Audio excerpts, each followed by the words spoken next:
Have you ever had meddling in-laws? The kind who can't resist poking their noses into your business, offering unsolicited advice, and generally making your life a living hell? Well, let me tell you, I've been there, and it's no picnic. But what happens when you decide it's time to turn the tables on those meddling in-laws? Allow me to take you on a roller coaster ride through a tale of revenge, redemption, and rekindled love. It all began with a simple vow renewal ceremony, a seemingly innocent gesture to celebrate our love and commitment. Little did we know that it would set the stage for an elaborate plan to teach our in-laws a lesson they'd never forget.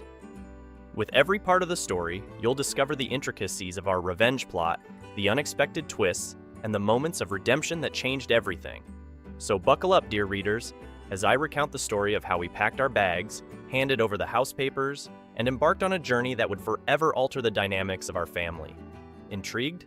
Well, watch the video to the end, because this story is about to unfold in all its glory. It all started when my in-laws decided they wanted me out of their daughter's life, pronto. But little did they know, I had a plan up my sleeve that would not only secure my place in their hearts, or not, but also have them second-guessing their brilliant idea. First, let's meet the cast of characters. There's me, Kevin, with a knack for turning the tables, and there's my wife, Jane, the love of my life. Then, of course, we have the antagonists of our story, my in-laws, John and Mary, who have made it their mission to rescue their dear daughter from my clutches. Let me regale you with the tale of how my relationship with my wife's parents went from mildly awkward to a full-blown sitcom, complete with scandals and intrigues. Hold on to your hats, it's going to be a bumpy ride. My journey into the labyrinth of in-law relationships began when I married the love of my life, Jane. Our whirlwind romance had been a fairy tale until I met her parents. I didn't realize it then, but they would turn our lives into a never-ending circus act. Meet Jane's father, John. He's the quintessential dad joke king, with a collection of puns that could make a stand-up comedian jealous. However, it's not just the puns, it's the timing. Picture this.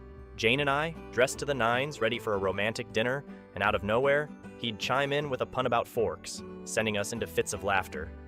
"John, how do you come up with these?" I'd ask, genuinely baffled. He'd grin and reply, "It's all about being well-rounded." But it wasn't just the jokes, it was his obsession with antique cars. He had a knack for spotting rusty relics on the side of the road and insisting that he could restore them to their former glory. Jane and I had lost count of the number of weekends spent in oil-stained garages, surrounded by half-assembled engines and the distinct scent of motor oil. Then there's Jane's mother, Mary, the eternal optimist with a dash of eccentricity. She had an uncanny ability to turn any situation into a heartwarming Hallmark movie script. Once, we got caught in a torrential downpour during a picnic. While Jane and I tried to salvage the soggy sandwiches, Mary declared, "This is just like one of those romantic rain scenes in movies." "Mary," I said, holding a dripping PB&J, "I think they have umbrellas in those scenes." But the piece de resistance was her obsession with knitting. She was convinced that knitting could solve all of life's problems. Stubbed your toe? Knit a cozy for it. Lost your keys? Knit a keychain. She once spent an entire weekend knitting emotional support scarves for us, just in case we ever felt the need for an extra dose of comfort. As you can imagine, our interactions led to a fair share of misunderstandings and mishaps. John once decided to surprise us with an improved front lawn by planting a mini forest of cacti. Yes, you read that correctly. Cacti in our suburban front yard. "John," I sighed, "our neighbors are going to love this." He winked and said, "It's low maintenance, son, and a great conversation starter." Mary, on the other hand, was convinced that I had a hidden talent for knitting. So, she roped me into attending a knitting class with her. Picture me, surrounded by grandmas knitting sweaters for their cats, desperately trying to make sense of knitting needles and yarn. It was an experience, to say the least. Our relationship with the in-laws became increasingly strained. Every visit felt like an expedition into the unknown. John insisted on helping with household chores, which typically ended with him vacuuming the curtains and Jane and me trying to suppress our laughter. Mary, on the other hand, saw our home as a blank canvas for her crafting experiments, with glitter and glue making their way into every crevice. But the real trouble started when they decided that our love life needed a boost. Mary gifted us a book titled Passion Unleashed: Reignite the Fire. The cover featured a shirtless man holding a rose between his teeth. John, of course, couldn't resist adding his touch. A sticky note on the cover that read, "Read this with candles." I turned to Jane, exasperated, and said, "Your parents are trying to turn our bedroom into a shrine of passion." Our home had become a battleground of quirks and eccentricities. But little did we know that the climax of this sitcom was yet to come. One fateful evening, we returned home to find our living room transformed into what can only be described as a psychedelic knitting paradise.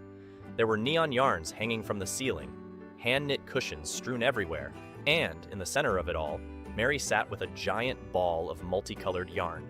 "Surprise!" she exclaimed. "I call it the Knitplosion." I blinked, unable to comprehend the chaos. Jane, my partner in navigating this absurdity, whispered, "We need to do something before they turn our lives into a reality show." And so, we devised a cunning plan. We invited them over for a family meeting, where we gently explained that, while we loved their quirks, it was time for some boundaries. "We appreciate your creativity, but our living room isn't a canvas for artistic expression," I said. John nodded. "And I promise to keep my cacti in my own yard." Mary sighed. "I suppose I can knit less." Aggressively. Our relationships were saved from becoming a full-blown soap opera, but we couldn't help but wonder what scandal or intrigue the in-laws would unleash next. One thing was certain. Life with them was anything but dull. As I recount these tales, I can't help but smile at the absurdity of it all. In-laws can be a handful, but they also bring a unique flavor to life. After all, what's a good sitcom without a cast of quirky characters? But back to my story, our main dish. So, here's how it all went down. My in-laws invited us over for what they claimed was a family meeting. Red flag right there, am I right? I knew it was going to be an ambush, but I decided to play along. As we settled into their posh living room, John cleared his throat, wearing an expression that screamed, "I'm about to drop a bomb on you." "Listen, son," he began. "We've been discussing Jane's future, and we think it's best if you two take a break." I raised an eyebrow. "A break? You mean like a vacation?" Mary chimed in, her face as stern as a school principal's. "No, we mean a breakup. We believe it's for the best." I thought I'd misheard them for a second. A breakup? Really? But then it hit me. This was my golden opportunity. I nodded solemnly, pretending to be defeated. "I see. If that's what you think is best for Jane." Little did they know, I had an ace up my sleeve that would leave them speechless. As we left their house that evening, I made a quick stop at my attorney's office. You see, I had been preparing for this moment for months. I had discreetly bought a house in Jane's name and made her the sole owner without her knowledge. The next day, I sat Jane down for a heart-to-heart talk. I feigned sorrow, telling her that her parents' wishes had finally gotten to me, and I agreed to the breakup. But what I didn't tell her was that I had a little parting gift for my dear in-laws. As we met with them to break the news, John and Mary looked triumphant. "We're glad you finally see reason," John said with a smug grin. I nodded, fighting back a smirk. "Yes, we'll be going our separate ways, just as you wanted. But before we do, I have something for you." And that's when I handed over the house papers to my wife, effectively making her the sole owner of the beautiful house I had bought. Jane's eyes widened in surprise as she realized what had just happened. The expressions on my in-laws' faces were priceless. Shock, disbelief, and a dash of regret danced across their features. "Consider it a parting gift," I said with a wink. "You wanted us to break up, after all." The room fell into a stunned silence. My in-laws were left speechless, and I couldn't have been happier. Revenge was served, and it was delicious. All right, folks, time for continuation of this epic saga of revenge. If you thought things were spicy before, just wait until you hear what happened next. So there we were, my wife Jane and I, with the house papers officially transferred into her name. The look on my in-laws' faces was a mix of shock, anger, and sheer disbelief. It was the kind of satisfaction you can't put a price on, but I wasn't done with my grand plan just yet. As we bid farewell to John and Mary, Jane and I moved into the new house. Now, let me tell you, it was a beauty. A charming two-story home with a lush garden and a cozy fireplace. It was the perfect place for us to start our separate lives. But here's the kicker. I had secretly arranged for a housewarming party, and I was about to invite every nosy neighbor, friend, and distant relative we had. The plan was simple yet devious. We were going to act like the perfect couple, showering each other with affection and acting as if our breakup was just a minor hiccup in our love story. The invitations went out, and our guests arrived one by one. Jane and I put on quite the show, holding hands, whispering sweet nothings, and basically pretending we were still head over heels in love. I even went all out with a surprise gift for Jane during the party, a framed picture of us from our happiest moments together. As the evening went on, I could see my in-laws growing increasingly uncomfortable. They had expected me to slink away quietly, not throw a lavish housewarming party with Jane. Oh, the irony. The pièce de résistance came when I made a toast to our new beginning. I spoke about our undying love, our unbreakable bond, and how this house symbolized the fresh start we both needed. I could practically see the steam coming out of John's ears as he forced a smile. But the real twist came when I announced that Jane and I had decided to renew our vows right then and there, in front of all our guests. Jane looked at me in surprise, but I could see the spark of mischief in her eyes. She nodded, playing along with the plan. We improvised vows on the spot, promising to love and cherish each other forever. The guests cheered, and my in-laws were left utterly flabbergasted. They couldn't believe their eyes. Their grand plan to break us up had backfired spectacularly. As the night wore on and the party continued, I could see John and Mary slowly slipping away, their spirits crushed. It was a sweet, sweet victory, and revenge had never tasted so good. After our unforgettable housewarming party and vow renewal, my in-laws, John and Mary, were in shambles. It was clear that their scheme to break up Jane and me had fallen apart in the most spectacular fashion. But little did we know that they weren't going to give up so easily. Oh no, they had another card up their sleeves, and they played it like seasoned poker champions. A few weeks after our grand celebration, Jane and I started receiving invitations in the mail. They were for family counseling sessions with a renowned therapist in town. Apparently, my in-laws had taken it upon themselves to book these sessions for us, thinking they could fix our marriage. Now, I'm all for therapy and working on relationships, but this was just another one of their manipulative tactics. They hoped that by forcing us into counseling, they could control the narrative and push us towards divorce. But Jane and I were not about to be pawns in their game. We decided to attend these sessions, but with a plan of our own. We were going to be the model couple, the epitome of love and reconciliation. We'd show the therapist that we were committed to making our marriage work, even though it was all a charade. The first session was awkward, to say the least.